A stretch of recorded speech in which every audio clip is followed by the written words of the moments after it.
Algum tempo atrás eu fui numa reunião, numa escola de discípulos, de uma molecada, e esse pessoal falou uma coisa lá que eu falei assim, caramba, muito real. Eles disseram assim, melhor do que começar bem é terminar bem. Melhor do que começar bem é terminar bem. E a gente parece experimentar um momento onde a gente está meio perdido. Não digo só aqui, mas num sentido mais geral. Coisas que a gente às vezes tem conversado nos bastidores. Ou episódios que a gente vai vendo ao longo do que as leituras da nossa sociedade têm sido feitas. A gente parece que já começou o ano se arrastando. E agora eu já nem imagino como que você está. Mas uma coisa eu sei. Quando nós nos encontramos com esses dilemas do que o nosso corpo nos mostra, ou a nossa mente nos acusa, ou do quanto que a gente vai caminhando em meio a tantas coisas que vão nos abalando. Essa semana eu me reencontrei com o escrito de Paulo, lá no capítulo 2 de Corinto, no verso 16 ao 18 do capítulo 4, que Paulo ele diz assim, depois ele falar que nós somos como vasos e nós somos ou carregamos um tesouro que é o evangelho, mas o tesouro é o evangelho, nós somos esses vasos frágeis. O apóstolo Paulo ele termina essa parte dizendo assim, então diante dessa grande tensão em que você e eu a todo momento somos frustrados, desanimados, mas não desesperançados, aquelas coisas assim, o Paulo ele diz, por isso não desanimamos, embora exteriormente o nosso corpo está se desgastando, interiormente nós estamos sendo renovados dia após dia. Deixa eu repetir para você que eu tenho certeza que você não prestou atenção na primeira. Paulo diz assim, embora o nosso corpo está se desgastando, o nosso externo, o nosso interior, o nosso espírito, ele tem sido renovado dia após dia. Isso aqui é assustador. Assustador porque a primeira parte você concorda comigo, não é verdade? Que você está chegando nesse finalzinho de ano, você fala, Rodrigo, eu não vejo a hora de virar o ano e pegar umas férias. Eu não vejo a hora de virar o ano para... Porque a gente tem uma coisa meio mística, é como se o novo ano fosse um negócio assim. A gente chegou no que a gente acabou de cantar, no aguardo o dia. Mas ok, pula essa parte. Mas a grande questão é que a gente se desgasta. Não só pelas coisas que a gente enfrenta, mas porque o nosso corpo se desgasta. Não é verdade que agora tem mais algumas dores aí que geralmente no começo do ano talvez não tinha? Que a tua mente está começando a se esquecer de muitas coisas que no começo do ano você não se esquecia? A grande verdade é que Paulo ele é muito sincero em dizer, o nosso corpo está se deteriorando. Nós estamos diminuindo. Nós estamos nos murchando, porque o nosso corpo é assim. E aí eu tenho certeza que cada um de nós vai dizer, Rodrigo, concordo plenamente com Paulo. Mas e a segunda parte? E esse espírito que se renova dia após dia?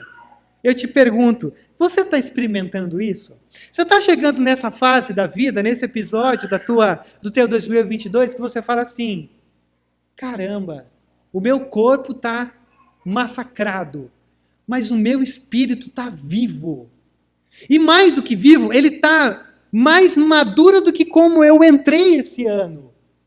E aí eu acho que a coisa bate uma crítica profunda, porque geralmente a gente olha e diz, será que o meu espírito não está pior do que como eu comecei o ano?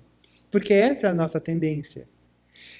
Então a gente tem uma dificuldade que às vezes a gente começa bem, mas a gente termina mal. Isso quando a gente termina aquilo que a gente começou. Eu estou dizendo isso para você porque já passou bastante tempo aqui desde do capítulo 5 de Daniel. E o Daniel que chegou ali na Babilônia com mais ou menos uns 15 anos, agora ele já está com uns 85, 90 anos, cara. Então passou bastante tempo. E esse cara chamado Daniel, que passou por tantas coisas que a gente foi olhando ao longo desse tempo, é esse cara que concordaria com Paulo, porque ele dizia, não, é verdade, o meu corpo já está bem cansadinho, mas o meu espírito está mais vivo do que nunca. Por quê? Porque esse capítulo 6 é o episódio onde Daniel vai ser lançado na cova dos leões, ou na jaula dos leões. E você pode talvez pensar assim, com 90 anos, eu acho que agora já dá para dar uma deslizada, né, Rodrigo? a fornalha lá, os amigos e tal, e não se prostrar na estátua, e a dieta. Mas com 90 anos, sabe que a gente vai tirando o pé do acelerador. A gente vai se tornando mais maleável. A gente, às vezes, vai se tornando até mais relaxados, conforme os anos vai passando. Porque a gente começa a olhar para trás e dizer, essas coisas aí, já passei por tudo isso. Mas Daniel é um cara que nessa noite vai olhar para a gente e vai dizer, não importa aonde você esteja, o que você esteja passando, não se engane. Integridade é uma decisão. Não é uma coisa simples que você vai experimentando alguns picos da sua vida. Eu decidi ser íntegro lá no capítulo 1 e agora eu estou aqui no capítulo 6 com 90 anos e eu estou aqui para te dizer nessa noite. Seja íntegro também. Então vamos dar uma olhada nesse texto dessa noite aqui para a gente partir para esse momento de ceia e de mesa. Porque aqui é a jaula, né, a cova dos leões. E eu não sei se você conhece essa história, mas essa história é fantástica. Primeiro porque ela começa com Daniel, que vai se desenrolando no meio de um império, que era o Babilônio, mas agora já mudou. Agora ele está no Medo-Persa. Algumas pessoas têm uma dificuldade, na verdade, porque olha aí. Olha o verso 1 comigo, por exemplo. Eu vou chamar de Dário, tá? Algumas pessoas chamam de Dario, mas é que tem lá em Pedrinhas um rapaz chamado Dário, e eu gosto de falar o nome pensando nele. Então eu vou falar Dário. Dário achou por bem nomear 120 sátrapas para governar em todo o império. Era como se fossem os prefeitos locais, as subprefeituras medo-persa, e colocou 3 supervisores sobre eles, um dos quais era Daniel. Os sátrapas tinham que prestar contas a eles para que o rei não sofresse nenhuma perda. Ora, Daniel se destacou tanto entre os supervisores e os sátrapas por suas grandes qualidades que o rei planejava colocá-lo à frente do governo de todo o império. Então, veja só o que a gente tem aqui. Volto a dizer e a enfatizar. Era a Babilônia, agora é o Império Medo-Persa. Era Nabucodonosor, agora é Dário. Algumas pessoas dizem que Dário é o mesmo que Ciro, mas lá no finalzinho ele vai dizer que Daniel prosperou tanto com Ciro como com Dário. É uma discussão interminável, mas não vamos entrar nisso porque isso não tem tanta relevância para a gente nessa noite. O que tem relevância para a gente nessa noite é que se Daniel vai ser lançado nas covas, na cova dos leões, é porque esse império também é um império opressor. E é isso que entra aqui nessa noite, o que eu acho importante de você olhar comigo nesse texto. Porque se o Daniel, um homem íntegro, vai ser lançado para ser comido pelos leões, isso significa que o Império Babilônico era corrupto. E isso também significa que o Império Medo-Persa também é corrupto. Por quê? Porque existe uma linha de pensamento do nosso tempo que diz assim, Rodrigo, as pessoas são boas. As pessoas são boas. O grande problema é o sistema. E aí eu te pergunto, será? Eu acho que o sistema ele dá uma empurradinha. Mas ele só dá uma empurradinha porque o coração do homem é mau. Então o coração do Nabucodonosor era mau. O coração de Dário é um coração também que ele vai se arrepender depois de ter escrito esse decreto que eu vou te mostrar. Mas ele também está participando de um governo corrupto. Porque a corrupção do nosso sistema não se trata da sociedade, do sistema, das estruturas, se trata do coração do homem. Então, olha só aonde eu quero chegar. Sem nenhuma indireta, obviamente, pela questão política em que a gente está vivendo. Mas sai Nabucodonosor, entra outro Nabucodonosor com outro nome. Porque o problema é o coração humano, não é o sistema. E esse homem chamado Dário, é esse homem também fragilizado por um coração corrompido. E aí o que acontece? Ele é um governo novo, então ele tem que meio que conquistar o seu reinado. E aí então ele coloca 120 prefeitos, ou nomeia 120 prefeitos, com praticamente 3 governadores. Que é mais fácil de governar com as subprefeituras. Mas o que eu quero que você veja aqui comigo, não é nem tanto essa coisa do governo, ou de Dário, ou do que quer que seja. Eu quero que você perceba aqui comigo o Daniel nessa parte do texto. O Daniel chegou aqui, no capítulo 6. O Daniel já tem anos e décadas que ele está aqui. E ele continua aqui. Por que eu estou dizendo isso para você? Você sabe o que eu fiquei imaginando? Imagine se Daniel, ele não entrasse com a cabeça erguida na Babilônia. Imagina se Daniel fosse o cara que entrasse com a cabeça baixa, resmungando, reclamando. Ah, mas por que a gente tem que vir para a Babilônia? Por que a gente foi tirado de Judá? Por que eu perdi a minha família? Por que eu deixei tudo que eu conhecia, a minha cultura? Por que o Senhor nos tirou do templo? Por que nós estamos aqui? Eu quero que você imagine um Daniel entrando na Babilônia resmungando. Na hora que o Nabucodonosor dissesse assim, ó, coloque essa molecada de Judá aí para comer na mesa, jamais ele ia dizer assim, nós não nos contaminaremos com essa comida. Ele já ia comer e já tinha acabado a história do capítulo 1. E o capítulo 2? Imagina se Daniel e seus amigos, quando o rei diz, ó, construiu uma estátua e agora eu quero que todo mundo se prostre diante dessa estátua. O que aconteceria? Vamos se prostrar, não tem problema. Já que Deus nos tirou de lá, já que a gente entra com a cabeça baixa na Babilônia, que não importa. Dane-se o que Deus pensa, vamos se prostrar diante disso. A história já teria acabado ali. O que eu quero que você perceba comigo é que muitas vezes você e eu, se estivéssemos na pele de Daniel, a história nem teria começado. Porque a gente tem uma mania de entrar com cabeça baixa na Babilônia, sem saber ou imaginar que por mais que a Babilônia é opressora, por mais que haja tensão, por mais que haja tanto sofrimento, por mais que a gente chore, que a gente tenha tanta angústia, mas eu quero dizer para você uma coisa muito simples. Olha onde Daniel está. Passaram décadas e Daniel está aqui. Porque ele não entrou na Babilônia com a cabeça baixa. E talvez o grande problema nosso, muitas vezes, é que a gente entra nas nossas Babilônias com a cabeça baixa. A gente não percebe ou não entende que existe sempre um propósito eterno para onde quer a Babilônia que a gente esteja experimentando. Sempre há um controle soberano. Sempre há um Deus que está dizendo, ó, Rodrigo, eu estou te deixando na Babilônia, mas ó, não abaixa a cabeça não. E vamos ser sinceros. Quantas pessoas a gente conhece na igreja que só lamentam as Babilônias? Rodrigo, mas é dura a Babilônia? Volto a dizer, é. Mas existe um propósito nelas. Existe um papel a ser desenrolado por cada um de nós. Porque você lembra a história da estátua?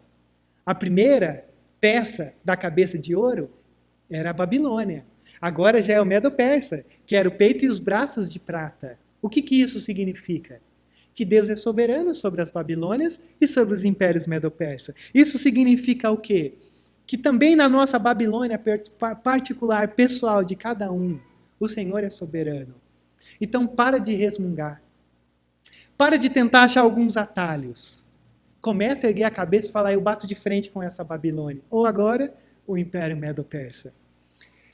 E esse Daniel é um cara que cria uma cultura da justiça mesmo vivendo na Babilônia. Porque além da gente muitas vezes só vivermos uma lamentação babilônica, a gente se torna consumidores da cultura babilônica. E não produtores de uma cultura de justiça.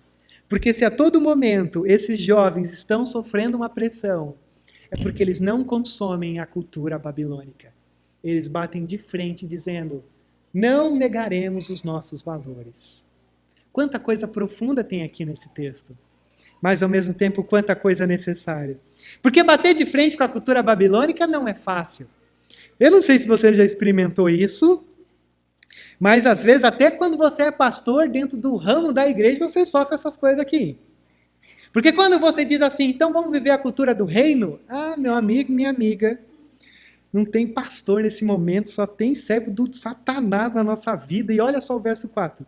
Diante disso, os supervisores e os sátrapas procuraram motivos para acusar Daniel em sua administração governamental, mas nada conseguiram. Não puderam achar falta alguma nele, pois ele era fiel, não era desonesto e negligente. Olha só o que está acontecendo aqui. O pessoal começou a olhar para Daniel e falar assim, cara, esse rapaz não, porque agora ele já está com 90 anos, aí também é muito educado da minha parte. Mas esse senhor experiente, eu acho que ele vai começar a se destacar, o Dário vai colocar ele em alguma coisa grande aí. Quantas subprefeituras tem aqui, que eu te falei agora? 120. Quantos governadores? 3 contando com Daniel. Isso dá o quê? Muita gente. 123 pessoas de um lado e Daniel do outro. Olha só, o que a gente tem aqui. Presta atenção. 123 entre prefeitos e esses governadores estão tramando contra um homem. 123 contra um. Por quê? Porque integridade é uma ameaça para a gente relaxada e corrupta. Começa a ser íntegro, para ver se as pessoas não vão começar a deixar de gostar de você. Começa a deixar de ser menos político. E começa a assumir uma postura de integridade, para ver se você não começa a ser uma ameaça dentro da tua casa. 123 de um lado, que olhavam para Daniel e diziam, meu Deus, a gente não tem uma oportunidade de corromper esse homem. Não tem nada. Olha só que fantástico. Procuravam motivos, não acharam, nada conseguiram, não puderam achar falta alguma, porque ele era fiel, não era desonesto, não era negligente. Daniel é aquele funcionário que você fala assim, o contrato fácil. É o tipo de cara que eu facilmente colocaria sobre mim. E esse Daniel é um cara que quebra uma coisa que você talvez já tenha ouvido aí na nossa cultura. Medo-persa, aí de fora agora. Todo homem tem o seu preço. Já ouviu falar disso? Não se preocupa não. Todo mundo tem o seu preço. Todo mundo tem aquele gatilho que faz com que se corrompa. Mas para Daniel isso não acontece. Porque Daniel, quando tem 15 anos, ele diz, não comeremos dessa comida. Daniel é o cara que diz, não nos prostraremos, não iremos. Daniel é o cara que diz, ninguém vai achar falta em mim. Porque Daniel sabe que integridade não se trata de momentos, mas de decisão. E quando ele decidiu lá atrás ser íntegro, ele tem trilhado esse caminho. E Daniel sabe que ele não consegue mudar a corrupção da onde ele se envolve. Mas Daniel sabe que ele não precisa ser corrupto. Deixa eu colocar isso de uma maneira mais simples para você. Sabe aquela imagem que Jesus fala quando nós somos chamados de os grandes influenciadores da nossa cultura? Jesus usa duas imagens lá no Sermão do Monte. Quais são mesmo? Coisas que você precisa para enxergar e coisas que você precisa para salgar. Luz e sal. Jesus diz, primeiro, vocês são a luz. A palavra de Deus é a luz. Então, a luz ilumina. A luz abre o caminho para você enxergar. Mas Jesus diz que nós também somos sal. E aí, geralmente, a gente sempre pensa na nossa coisa do sal dá gosto. Pô, mas vai comer uma comida sem sal para você ver? Nem a Elisa mais come. Pega um negocinho e faz assim. Não, tô brincando, não é isso aí não. Mas o que acontece? O sal para o tempo de Jesus, eu sei que você sabe disso, mas eu tenho que te relembrar, ele servia para preservar algumas carnes ou comidas, o que quer que seja.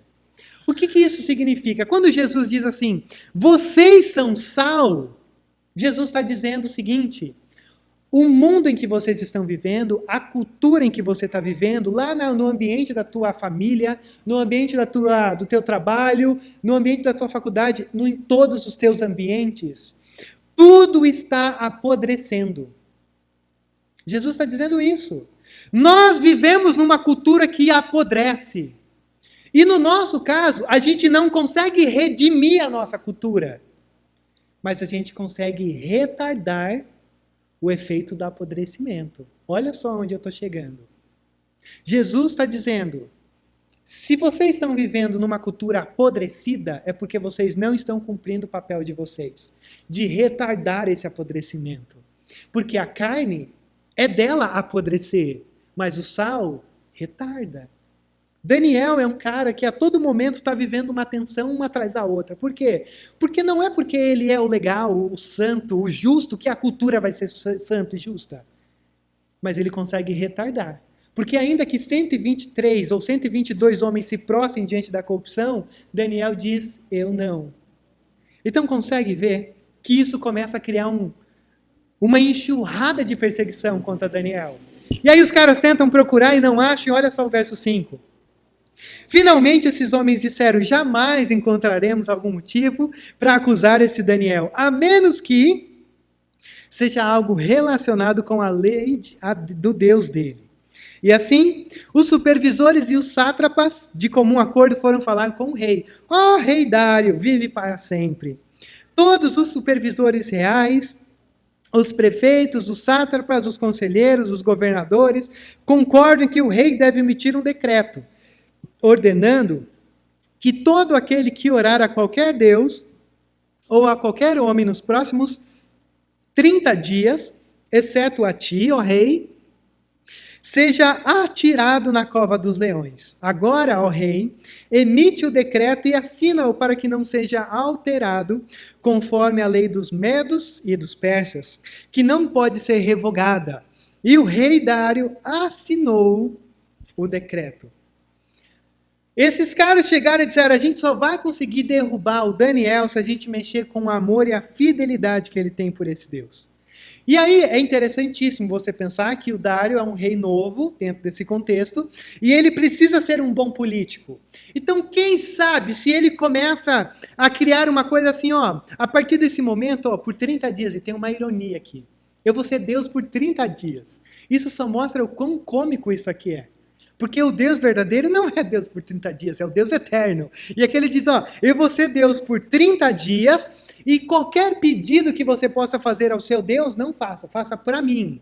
Porque eu vou fazer. Então eu serei esse novo Deus por 30 dias, assim todas as nações conquistadas por mim virão até mim, eu vou juntar o império, eu vou criar respeito, eu vou estabelecer uma autoridade. E o que é mais interessante é de que um homem ouve algo desse tipo e ele nem imagina que ele está sendo alvo de uma manipulação desse pessoal. Por quê?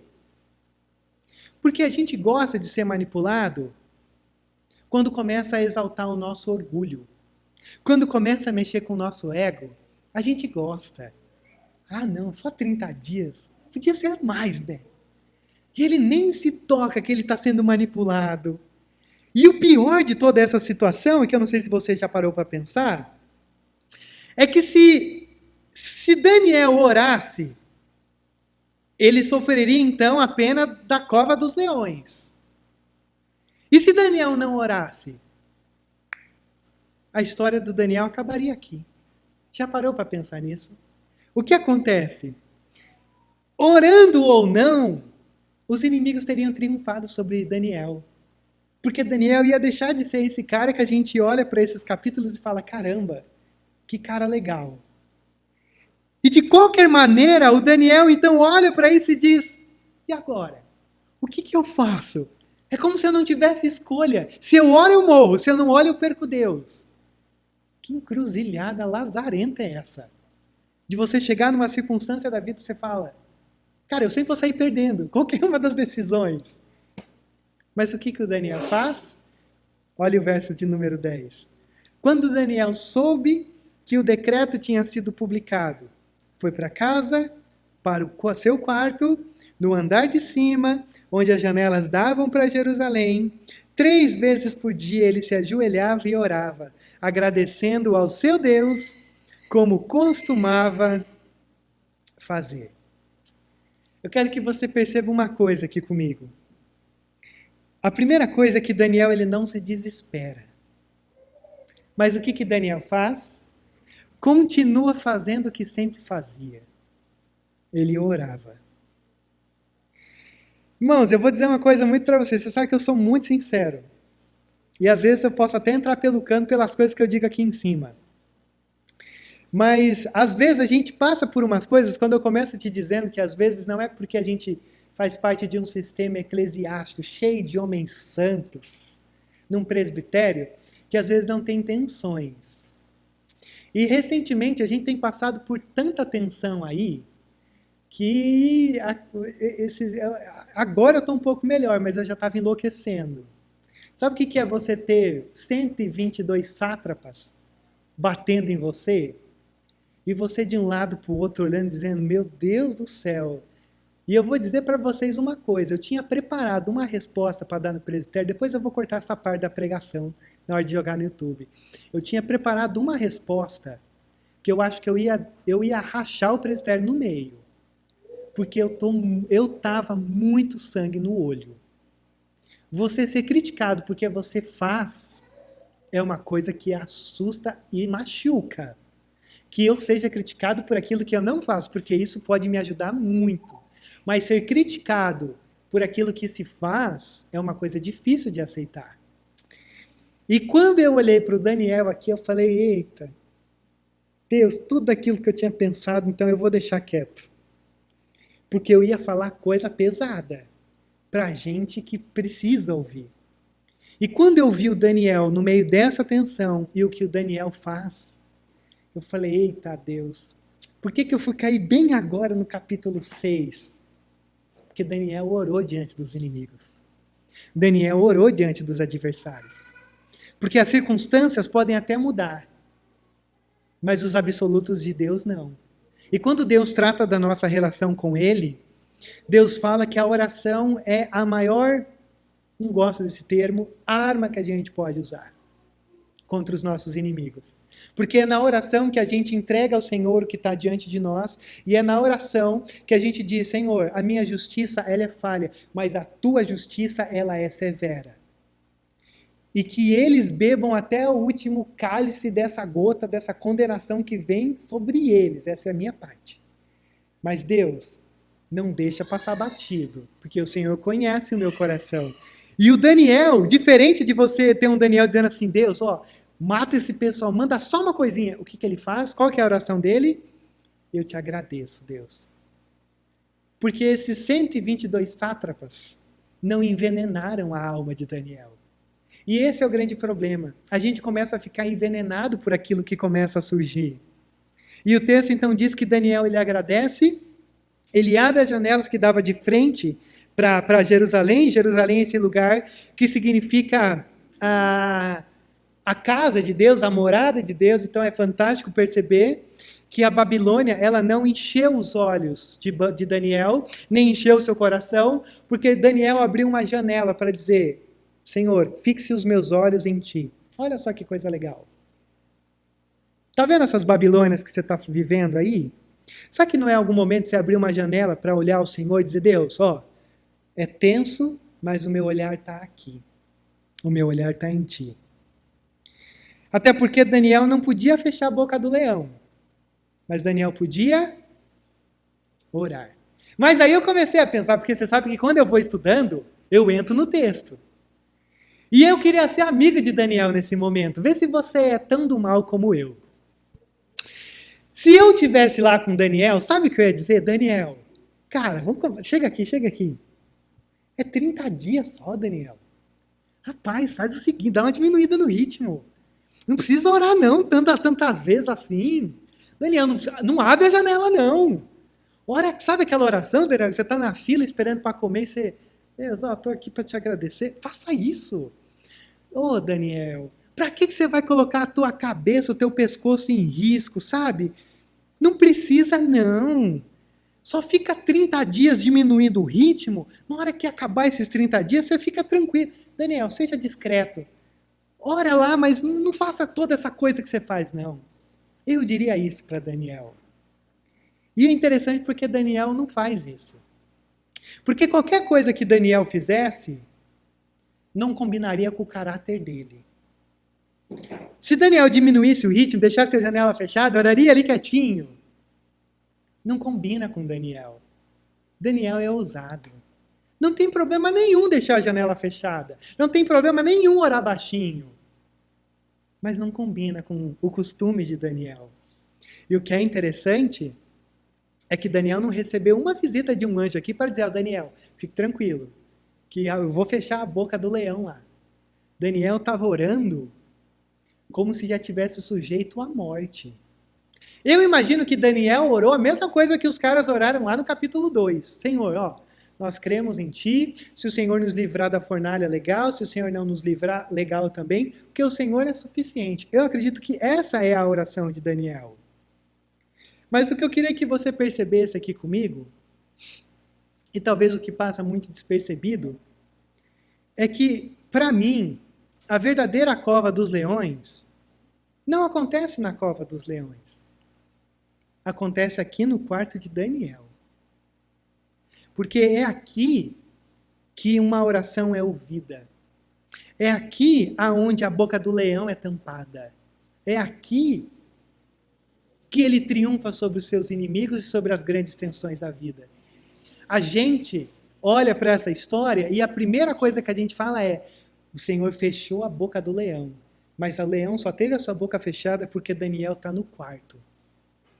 Porque aqui está a cova. Aqui está o Getsemane de Daniel. Senhor, se possível. E a gente às vezes quer vencer as covas sem o quarto. Sem a janela apontando para o céu. Diminuindo o ritmo. Então percebe o que a gente tem aqui? Por isso que eu intitulei esse sermão de Os Leões na Jaula de Daniel. Porque o problema não são os leões. A batalha não foi vencida dentro da cova, dentro dessa jaula. Essa batalha foi vencida quando ninguém está vendo. Ou, apesar que o pessoal viu depois. Mas é vencida com o joelho no chão. É vencida dentro do quarto. É vencida quando você imaginava que nem o próprio Deus talvez estaria te vendo. Que Deus poderia mandar um anjo? Poderia. Ó, Daniel, fique tranquilo. Mas Deus só deu o livramento lá na cova. Verso 11. Então aqueles homens foram ver. Você vê que eles são bem... como é que a Tony me chama aqui? Você fica olhando os vizinhos? Não é curioso. Não lembro. Vamos, pula essa parte aí. Esqueci o nome. E você vê que eles são bem assim, né? Foram ver e encontrar Daniel orando, pedindo ajuda a Deus. Assim, foram falar com o rei acerca do decreto real. Tu não publicaste um decreto ordenando que nos próximos 30 dias todo aquele que fizesse algum pedido a qualquer deus, a qualquer homem, exceto a ti, ó rei, seria lançado na cova dos leões? O rei respondeu: o decreto está em vigor, conforme as leis ou a lei dos medos e dos persas, que não pode ser revogada. Então disseram ao rei: Daniel, olha lá, o Daniel, sabe o Daniel que você gosta? Um dos exilados de Judá, não te dá ouvidos, ó rei, nem ao decreto que assinaste. Ele continua orando 3 vezes por dia. Quando o rei ouviu isso, ficou muito contrariado. E como estava decidido a salvar Daniel, até o pôr do sol fez todo o esforço que pôde para livrá-lo. Mas os homens lhe disseram: lembra-te, ó rei, que conforme a lei dos medos e dos persas, nenhum decreto ou edito do rei pode ser modificado. Consegue ver como esse rei agora olhou e falou: cara, o que eu fiz? Eu amo esse homem chamado Daniel. Mas agora eu estabeleci uma lei que não dá para eu voltar atrás. E ele faz de tudo. O texto diz que ele fica a noite inteira e fica preocupado, dizendo: Deus, como é que a gente vai livrar? E os caras ali: não, você vai ter que cumprir. Verso 16. Então o rei deu ordens e eles trouxeram Daniel e o jogaram na cova dos leões. O rei, porém, disse a Daniel que o seu Deus, a quem você serve continuamente, o livre. Taparam a cova com uma pedra e o rei a selou com seu próprio anel-selo e com anéis dos seus nobres para que a situação de Daniel não se modificasse. Está vendo que o texto está sempre enfatizando, não tem para onde Daniel correr, não tem o que fazer, ele vai morrer, a coisa está ruim, não dá para voltar atrás. E aí termina assim no verso 18. Tendo voltado ao palácio, o rei passou a noite sem comer e não aceitou nenhum divertimento em sua presença. Além disso, não conseguiu dormir. Logo ao alvorecer, o rei se levantou e correu para a cova dos leões. Quando ia se aproximando da cova, chamou Daniel com voz aflita: Daniel, servo do Deus vivo, será que o seu Deus, a quem você serve continuamente, pôde livrá-lo dos leões? E Daniel respondeu. E aí você fala: como é que respondeu? Porque está vivo. Ó rei, vive para sempre. O meu Deus enviou o seu anjo, que fechou a boca dos leões. Eles não me fizeram mal algum, pois foi considerado inocente à vista de Deus. Também contra ti não cometi mal algum, ó rei. O rei muito se alegrou e ordenou que tirassem Daniel da cova. Quando o tiraram da cova, viram que não havia nele nenhum ferimento, pois ele tinha confiado no seu Deus. Olha que maravilhoso. Aquilo que era inevitável, mostrou-se que Daniel teve uma visita nessa noite. A visita de um anjo. O mesmo anjo que algum tempinho atrás andou aonde? na fornalha. O mesmo anjo. Volto a dizer, consegue ver como esse livro, ele vai crescendo assim, ele vai sempre te dizendo, ó, antes de você superar a cova dos leões, tem uma fornalha. Antes da fornalha, tem o não se dobrar diante da estátua. Antes da estátua, tem o não se contaminar com a comida do rei.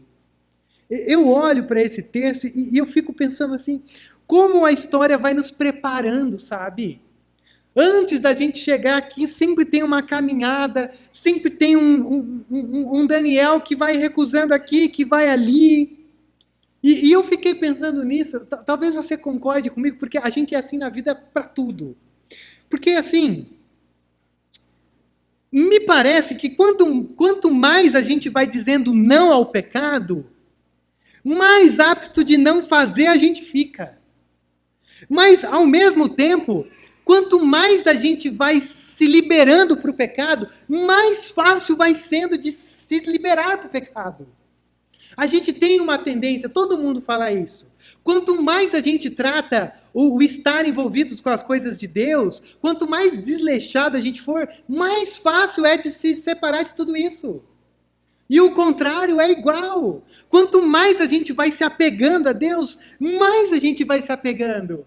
Começa com uma dieta das comidas na mesa do rei e termina com uma cova. Consegue ver a construção que a gente tem aqui diante de nós? De como Deus tem sido misericordioso com Daniel, de encher o coração de Daniel de integridade por alguém que disse lá no começo, vou ser íntegro. Porque às vezes a gente fica esperando o anjo aparecer antes da gente acreditar. A gente fica esperando que o anjo apareça para a gente crer no que a gente tem que crer. E o Senhor diz que não é assim. Você quer ver muitas vezes coisas extraordinárias? Creia. Não precisa ver para quê. Porque ver para crer, até o Tomé crê. Até o Tomé acredita. E como é difícil vencer essas batalhas antes de propriamente sofrer a guerra. E o texto termina como?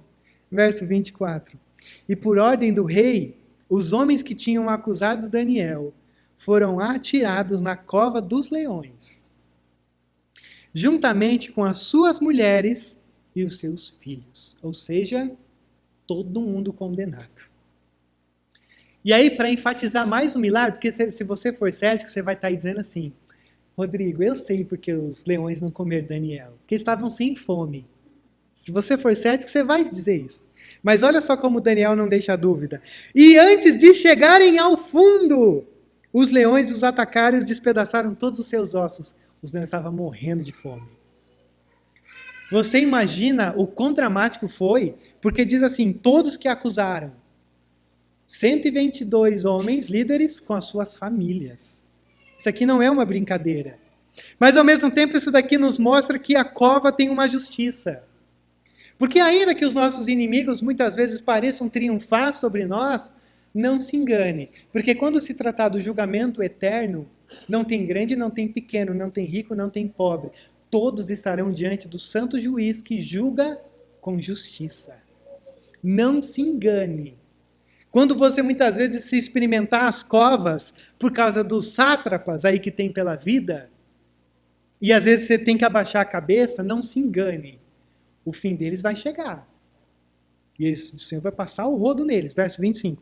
Então o rei Dário escreveu aos homens de todas as nações, povos e línguas de toda a terra, paz e prosperidade. Estou editando um decreto para que nos domínios do império os homens temam e reverenciem o Deus de Israel, Deus de Daniel, pois ele é o Deus vivo e permanece para sempre. O seu reino não será destruído, o seu domínio jamais acabará.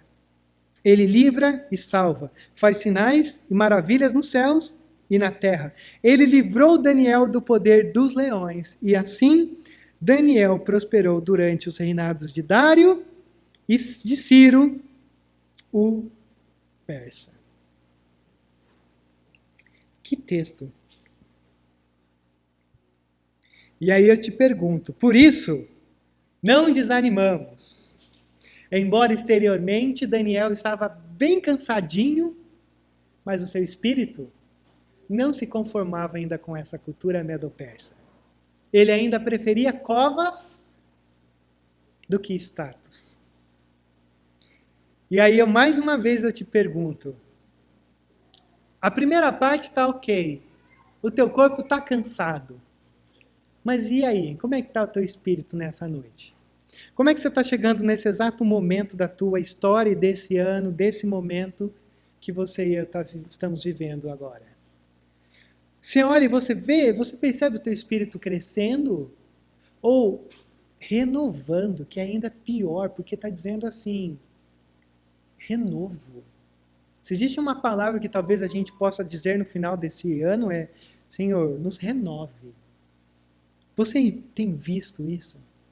Porque quando Paulo continua escrevendo, ele diz assim, por isso não desanimamos, ainda que exteriormente estamos a desgastar-nos, o nosso espírito se renova dia a dia, e ele diz assim, porque assim, os nossos sofrimentos leves e momentâneos não podem ser comparados com o peso de glória que tem sido produzido em cada um de nós. E aí eu quero te perguntar, seja na dieta, seja não literal, seja na fornalha, seja na cova. Da maneira como você encontrar essas três coisas que você passa, vivendo na Babilônia, todos esses sofrimentos estão produzindo esse efeito de glória dentro de você? Ou você está entrando diante deles com a cabeça baixa? Essa é a nossa pergunta dessa noite.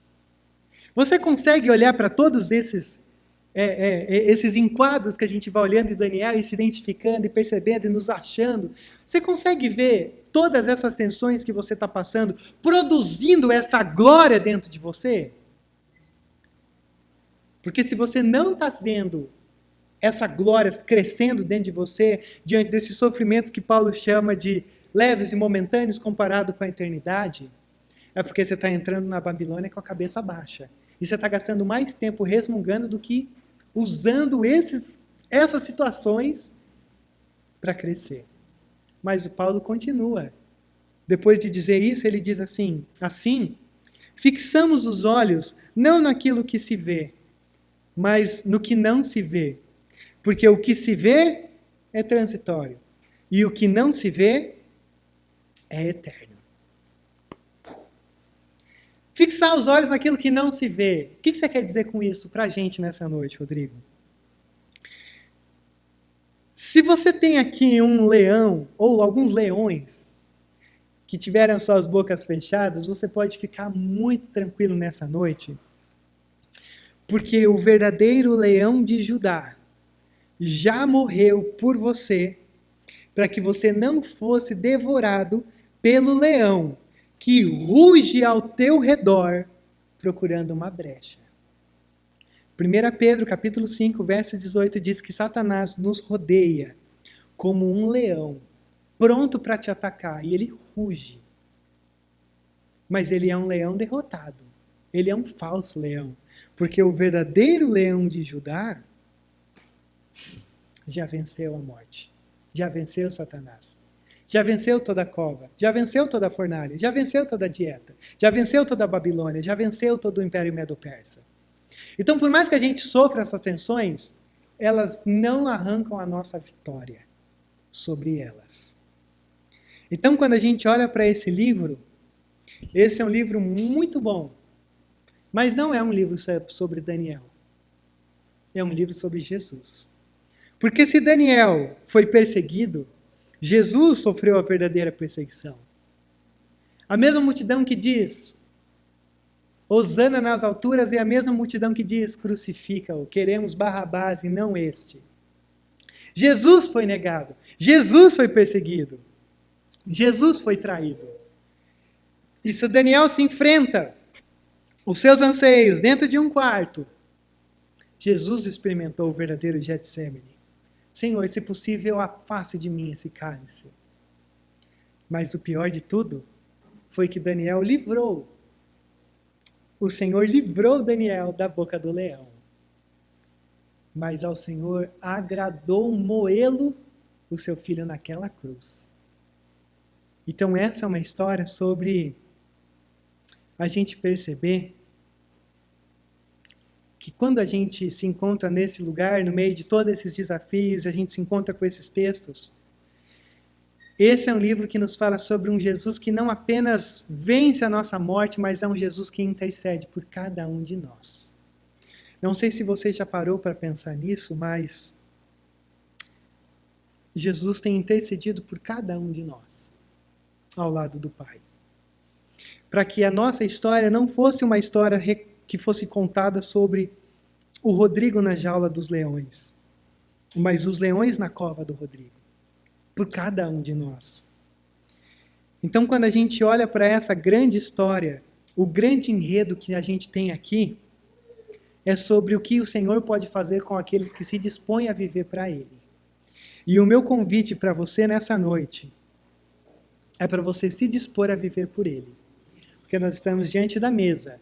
E a mesa é um lugar para a gente se reconhecer, para a gente se examinar. E se a gente for muito sincero, você vai olhar para o texto de Paulo e dizer assim: Jesus, o corpinho está deteriorando, o meu espírito também. Então eu quero convidar você nesse momento a curvar a sua cabeça para nós orarmos sobre quem somos, como estamos, para onde estamos indo, porque essa é uma oportunidade de respondermos à intercessão que Jesus tem por cada um de nós. Porque os leões já foram vencidos. Agora somos nós que precisamos entender isso.